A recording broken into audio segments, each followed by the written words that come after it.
సుమన్ టీవీలో మీ business promotions కోసం ఈ కింది నెంబర్ను సంప్రదించగలరు.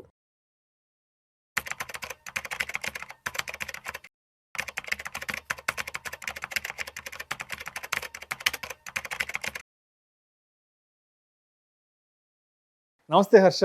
నమస్తే సార్. హర్ష, ఈ వీడియోలో కాస్త డీటెయిల్డ్గా war versus gold and silver prices గురించి మాట్లాడుకుందాం. హర్ష, ఎప్పుడైతే ఇజ్రాయిల్, అమెరికా, ఇరాన్ మీద దాడులు మొదలు పెట్టాయో, ఎప్పుడైతే యుద్ధం అనేది ప్రారంభమైందో, అప్పుడు ప్రతి ఒక్కరి దృష్టి, ప్రతి ఒక్కరి ఆలోచన బంగారం, వెండి ధరల మీదకి వెళ్ళిపోయింది. ఆహా, యుద్ధం అయితే స్టార్ట్ అయిపోయింది, ఇక నుంచి బంగారం, వెండి ధరలు విపరీతంగా ఒక 5 లక్షలకో 10 లక్షలకో పెరిగిపోతాయి, అసలు ఇంకా ఈ జన్మలో ఇంకా బంగారం వెండి కొనలేము, ఇక ఇది అందని ద్రాక్ష అయిపోతుందంటూ కూడా ప్రతి ఒక్కరూ అనుకున్నాం హర్ష. అయితే యుద్ధం ఆల్మోస్ట్ ఒక 12-13 రోజులు జరుగుతుంది, తీవ్రంగా జరుగుతుంది. ఆ 3 దేశాలు తీవ్రంగా కొట్టుకుంటున్నాయి. ఎంతో మంది ప్రాణ నష్టం జరిగింది, ఆస్తి నష్టం జరిగింది. దాని ఫలితంగా ప్రపంచ దేశాలు కూడా ఆర్థికంగా ఎంతో ఇబ్బంది పడుతున్నాయి. అయినా కూడా బంగారం, వెండి ధరలు కాస్త తగ్గుతూనే ఉన్నాయి, ఎక్కడ పెరగట్లేదు. ఇంకా చెప్పాలి అంటే బంగారం, వెండి ధరలు అలా సైడు అంటే ఏమంటారు, చడీ చప్పుడు లేకుండా అలా పక్కన పడి ఉన్నాయి. ఎందుకంటారు ఇంత ప్యానిక్ సిచ్యువేషన్ జరుగుతుంది? ఒకవైపు స్టాక్ మార్కెట్లు కూడా 2 సంవత్సరాలు వెనక్కి వెళ్ళిపోయినాయి. నిఫ్టీ, సెన్సెక్స్ కూడా ఆల్మోస్ట్ ఒక 10% డౌన్ అయినాయి. ఎందుకు బంగారం, వెండి మాత్రం చడీ చప్పుడు లేకుండా అలా సైడున ఉన్నాయంటారు అసలు? సో ఇప్పుడు మనం ఇండియన్ మార్కెట్ ఒకసారి చూసుకుంటే, మన మార్కెట్లో 4 ప్లేయర్స్ ఎవరండి? ఒకటి వచ్చి ఎఫ్ఐఎస్, ఇంకోటి వచ్చి డిఐఎస్. ఎఫ్ఐఎస్ అంటే అమెరికాలో కూర్చున్న పెద్ద ఇన్స్టిట్యూషన్స్, డిఐఎస్ అంటే ఇండియాలో కూర్చున్న మ్యూచువల్ ఫండ్స్, పెన్షన్ ఫండ్స్, ఈ పెద్ద పెద్ద ఇన్స్టిట్యూషన్స్. మూడోది వచ్చి ఆ కంపెనీ ప్రమోటర్ గ్రూప్లు, వాళ్ళ దగ్గర మ్యాక్సిమం షేర్స్ ఉంటాయి, కంపెనీ ఎవరైతే స్థాపించారో. నాలుగోది వచ్చి మనలాంటి రీటైల్ ఇన్వెస్టర్స్. ఇప్పుడు మన ఇండియన్ మార్కెట్లో మనం చూసుకుంటే, మన ప్రైజెస్ పైకి కిందకి మూవ్ అయ్యేది మనలాంటి వాళ్ళు కొనడం అమ్మడం వల్ల అని అనుకుంటున్నారా? రైట్. నార్మల్ రీటైల్ ఇన్వెస్టర్స్ మనం షేర్స్ కొని అమ్మడం వల్ల మార్కెట్ ఏమి అసలు మార్కెట్కి ఎలా గీరినట్టు కూడా అనిపించదు. మార్కెట్లో స్టాక్ ప్రైసెస్ పైకి కిందకి మూవ్ అయ్యేది ఈ ఎఫ్ఐఎస్, డిఐఎస్ పెద్ద మొత్తంలో వాళ్ళ దగ్గర ఒక్కొక్క ట్రాన్సాక్షన్ 100 కోట్లు కొనడం అమ్మడం చేస్తారు కనుక అప్పుడు ప్రైసెస్ పైకి కిందకి మూవ్ అవుతాయి. రైట్. సో దీన్ని బట్టి మనకు అర్థమయ్యేది ఏంటి, అల్టిమేట్గా ఏదైనా వస్తువు మార్కెట్లో ఉండే వస్తువు ధర పైకి కిందకి మూవ్ అవ్వాలంటే ఎవరైనా పెద్దవాళ్ళు, బాగా డబ్బులు ఉండేవాళ్ళు, ఎక్కువ స్థాయిలో వాళ్ళు ఎక్కువ ఇన్వెస్ట్మెంట్తో పైకి కొనడం కానీ అమ్మడం కానీ చేస్తే అప్పుడు ప్రైజెస్ స్ట్రాంగ్గా పైకి కిందకి మూవ్ అవుతాయి. సేమ్ ఫిలాసఫీ గోల్డ్, సిల్వర్ కూడా అప్లై అవుతుంది. ఒక స్మాల్ మిస్కన్సెప్షన్ ఏంటంటే ఎక్కడ యుద్ధం వచ్చినా గోల్డ్, సిల్వర్ పెరిగిపోతుందని. అది అది అది నాట్ ట్రూ. ఎందుకు నాట్ ట్రూ అంటే, ఇప్పుడు మీరు చూసుకుంటే రష్యా ఉక్రెయిన్ వార్ జరిగింది 2022లో. ఆ టైంలో గోల్డ్, సిల్వర్ ఏం పెద్దగా ఏం అనుకోలేదు. గోల్డ్, సిల్వర్ గత 2 ఏళ్లలో ఇంత స్థాయిలో పెరగడానికి కారణం ఆ రష్యా ఉక్రెయిన్ వార్లో ఉంది, కానీ అది యుద్ధం కాదు కారణం ఎక్కడ వస్తుంది? ఆ యుద్ధం జరిగినప్పుడు రష్యా దగ్గర చాలా అమెరికన్ డాలర్లు ఉండింది.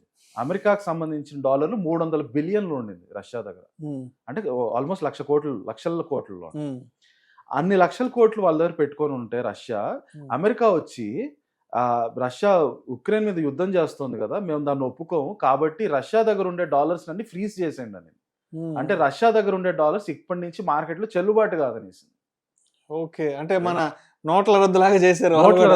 రష్యా దగ్గర ఉండే డాలర్లు రద్దు చేశారు. ఓకే, దానివల్ల ఇంపాక్ట్ ఏంటి? దానివల్ల చాలా పెద్ద మ్యాసివ్ ఇంపాక్ట్ ప్రపంచం మొత్తం మీద ఉంటుంది. ఏంటది? ప్రపంచంలో ఉండే ప్రతి కంట్రీ కూడా రేపు అమెరికాకి నా మీద కోపం వస్తే నా దగ్గర ఉండే డాలర్లు మొత్తం రద్దు చేసేస్తానంటే అప్పుడు నేను ఏమైపోవాలను? ఇంకా అదంతా వేస్టే కదా, కరెన్సీ అంతా. రైట్. ఇది ప్రపంచంలో ప్రతి దేశానికి వస్తున్న పెద్ద క్వశ్చన్. ఓకే, ఇప్పుడు మనం ఇక్కడ ఇంకోటి అర్థం చేసుకుంటే, అమెరికాకి ఈరోజు ప్రపంచంలో ఉన్న అతిపెద్ద శత్రువు ఎవరు? చైనా. రైట్. అమెరికా ఉన్న పవర్ ని ధీటుగా కొడుతోంది ఈరోజు చైనా ఒక్కటే. సో చైనాకి అందరికంటే ఎక్కువగా ఇది ఇంపాక్ట్ చేసింది ఆ వార్త. రష్యా దగ్గర ఉండే డాలర్ని అమెరికా ఫ్రీజ్ చేస్తున్నానంటే అప్పుడు చైనా ఏం చేస్తుంది? ఇమ్మీడియట్ గా చైనా దగ్గర ఉండే డాలర్లు అన్ని తీసుకెళ్లి గోల్డ్ కొనేసుకుంటుంది. ఎందుకంటే నువ్వు డాలర్ రద్దు చేయొచ్చు కానీ నా గోల్డ్ రద్దు చేయలేరు. నువ్వు కొనుక్కోనంటే నేను పోయి ఇంక వేరే కంట్రీలో అమ్ముకుంటావు నా గోల్డ్. జస్ట్ ఫిజికల్ అసెట్ ఎక్కడ నమ్ముకొచ్చి తీసుకెళ్ళి నువ్వు వచ్చి నా డాలర్ని ఫ్రీజ్ చేస్తానంటే నేను రేపు వెళ్ళి ఆ డాలర్లు ఎవరికైనా ఇస్తే వాళ్ళు ఇది వ్యాలిడ్ కాదన్నారంటే నేను ఏం చేయాలి? రైట్. సో ఆ రష్యా ఉక్రెయిన్ వార్ లో ఎప్పుడైతే రష్యన్ దగ్గర ఉన్న డాలర్స్ అమెరికా ఫ్రీజ్ చేసేసిందో అప్పటి నుండి గోల్డ్ ప్రైస్ పికప్ అవడం స్టార్ట్ సో అయింది. ప్రపంచ దేశాలన్నీ రియలైజ్ అయినాయి, ఎప్పుడైనా Yeah. సరే ఈ డాలర్ కరెన్సీని మన దగ్గర పెట్టుకుంటే ఇది ఎప్పుడైనా అమెరికా వచ్చి రద్దు చేసిందంటే ఆ రోజు ఆ కరెన్సీకి వాల్యూ ఉండదన్న రియలైజేషన్ అన్ని దేశాలకు వచ్చింది. కరెక్ట్. సో అందుకని అప్పటి నుంచి అప్పటి నుంచి గోల్డ్ ప్రైస్ పెరిగింది తప్పితే రష్యా ఉక్రెయిన్ యుద్ధం యాజ్ ఇట్ ఈస్ దాని వల్ల కాదు గోల్డ్ పెరిగింది. Super point. రైట్. సో ఈ రోజు ఇప్పుడు మనం చూస్తే ప్రతిసారి ఈ ప్రపంచంలో వచ్చే ప్రతి చిన్న యుద్ధం వల్ల గోల్డ్ పెరిగిపోవాలని లేదు. ఇక్కడ ఆ యుద్ధానికి ఈ యుద్ధానికి ఉన్న డిఫరెన్స్ ఏంటంటే ఈ రోజు జరిగిన యుద్ధం వల్ల డెఫినెట్ గా అంటే ఈ యుద్ధం కనుక చాలా రోజులు కొనసాగుతుంది, క్రూడ్ ఆయిల్ ధరలు కానీ $200 టచ్ అవుతున్నాయని అంటే అప్పుడు ఏమవుతుందంటే ఎఫ్ఐఎల్ ఎవరైతే ఉన్నారో వాళ్ళు ప్యానిక్లోకి వెళ్ళిపోతారు. వాళ్ళు ప్యానిక్లోకి వెళ్ళిపోయి స్టాక్ మార్కెట్లో అన్ని పడిపోతాయని చెప్పి ఇమీడియట్గా వాళ్ళ దగ్గర ఉండే డబ్బులు తీసుకెళ్ళి మొత్తం గోల్డ్ సిల్వర్ కొంటారు. అప్పుడు గోల్డ్ సిల్వర్ బాగా స్ట్రాంగ్గా పెరుగుతాయి. ఇది 100% జరగాల్సిన సీనారియో. కానీ యుద్ధం మొదలై 2 వారాలు అవుతున్నా క్రూడ్ ఆయిల్ ఒక ఆల్మోస్ట్ $60 నుంచి $100 దాకా వచ్చిన గోల్డ్ సిల్వర్లోకి ఇంకా ఎఫ్ఐఎల్ వెళ్ళట్లేదు అట్ ద మూమెంట్. దాని అర్థం ఏంటంటే ఈ ఎఫ్ఐఎస్ ప్రపంచంలో ఉండే స్మార్టెస్ట్ పీపుల్. వాళ్ళ స్ట్రాంగ్ బిలీఫ్ ఏంటంటే ఈ యుద్ధం ఎక్కువ రోజులు కొనసాగదు, ఆయిల్ ప్రైసులు ఎక్కువ రోజులు ఇలా పెరుగుతూ వెళ్ళదు, చాలా త్వరగానే ఈ యుద్ధం ఆగిపోతుంది, ఆయిల్ ప్రైస్ స్టెబిలైజ్ అవుతుందని వాళ్ళు స్ట్రాంగ్ గా బిలీవ్ చేస్తున్నారు. ఒకవేళ ఈ వాళ్ళ బిలీఫ్ లో కనుక ఏదైనా తేడా వస్తే అమెరికాలో ఉండే పెద్ద ఇన్స్టిట్యూషన్లు ఎఫ్ఐఎస్ కనుక ఈ యుద్ధం ఏదో చేజారిపోతుంది ఇంకెక్కడికో మొత్తం మునిగిపోతుంది అని అంటే అప్పుడు గోల్డ్ సిల్వర్ పెరుగుతాయి. వాళ్ళు బెదర్నంత వరకు గోల్డ్ సిల్వర్ మూమెంట్ అయితే కనిపించదు.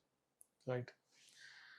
సో అంతేగాని ఏదో పెళ్ళిళ్ళ సీజన్ వచ్చేస్తుంది, ఏదో పండుగ వచ్చేస్తుంది, దీపావళి వచ్చేస్తుంది అని చెప్పి ఎప్పుడు కూడా బంగారు వెండి ధరలు పెరగమంటారు. ఏదైనా సరే అండి, ఇదో స్టాక్ మార్కెట్లో స్టాక్స్ అయినా గోల్డ్ సిల్వర్ అయినా సరే మన ఇండివిజువల్ చిన్న చిన్న ఇన్వెస్టర్ల వల్ల ఏమీ జరగదు. రైట్. దాని చీమ కొట్టినంత కూడా ఫీలింగ్ ఉండదు. రైట్. అల్టిమేట్ గా ఏదైనా ధర మూవ్ అవ్వాలంటే పెద్ద పెద్ద ఇన్వెస్టర్లే మూవ్ చేయాలి. గేమ్ ని వాళ్ళే రన్ చేస్తారు. ప్రపంచంలో ఎక్కడైనా సరే ఇదే 100% ట్రూత్. సో మొత్తానికి 2025లో బంగారు వెండి ధరలు విపరీతంగా పెరిగాయి అంటే దానికి కారణం ప్రపంచ దేశాలంతా కూడా బంగారు నిల్వల్ని కొని తెచ్చి పెట్టుకున్నారు విపరీతంగా. చైనా, అమెరికా, ఇంగ్లాండ్ అంటే ప్రపంచంలో ఉన్న ప్రతి చిన్న దేశం నుంచి ప్రతి పెద్ద దేశం వరకు ఎస్పెషల్లీ 24లో పెద్ద ఎత్తున బంగారు నిల్వల్ని వాళ్ళు సెంట్రల్ బ్యాంక్స్ కొనిపెట్టుకున్నాయి. సో అందువల్ల డిమాండ్ రావడం, ఆ డిమాండ్ కారణంగా ధరలు పెరిగాయి. సెంట్రల్ బ్యాంక్స్ దగ్గర మాక్సిమం డబ్బులు ఎస్. వాళ్ళు వచ్చి మార్కెట్లో నేను కొంటాను అని అంటేనే ప్రైస్ ఫాస్ట్ గా పెరిగిపోతుంది. సో ప్రస్తుతానికి కొనాల్సిన బంగారం అంతా 2024-25 నుంచి అంతా కొని పెట్టేసుకున్నాయి కాబట్టి సెంట్రల్ బ్యాంక్స్ ప్రస్తుతానికి వాళ్ళు కూడా కొనట్లేదు కాబట్టి సో బంగారు వెండికి సంబంధించి ఎక్కడ పెద్ద ఆ బజ్ అనేది ఎక్కడ క్రియేట్ అవ్వలేదు. కొనట్లేదు అనేది కరెక్ట్ కాదు, కొంటున్నారు. బట్ ఇంతకు ముందు ఎంత స్థాయిలో కొన్నారో అంత స్థాయిలో కొనట్లేదు, కొంచెం తగ్గించారు కొనడం. రైట్. సో మొత్తానికి పెద్ద పెద్ద వాళ్ళు ఈ గేమ్ లోకి అంటే ఇప్పుడున్న సిచ్యువేషన్ లో ఎవరు ఎంటర్ కాలేదు కాబట్టి బంగారం వెండి ధరలు చడి చప్పులు లేకుండా అలా పడున్నాయంటారు. మొత్తానికి మార్కెట్లు ఈ రేంజ్ లో పడుతున్నా కూడా. సో నేను ఎవరైతే ఎఫ్ఐఎస్ అన్నాను వీళ్ళందరూ ఫారెన్ లో యుఎస్ లో బాండ్ మార్కెట్ మీద కూర్చొని ఉంటారు.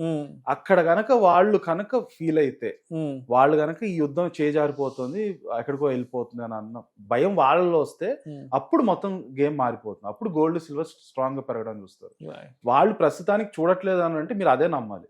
సో యుద్ధం ఎక్కువ రోజులు కొనసాగదు, ఆయిల్ ఎక్కువ రోజులు పెరగదు, యుద్ధం త్వరగా అయిపోద్ది, ఆయిల్ స్టెబిలైజ్ అయిపోద్ది అని వాళ్ళు నమ్ముతున్నారు కనుక ఖచ్చితంగా నేను నమ్ముతాను. ఎందుకంటే అల్టిమేట్ గా మార్కెట్ మూవ్ చేసేది వాళ్ళే. Right. Thank you so much Harsha.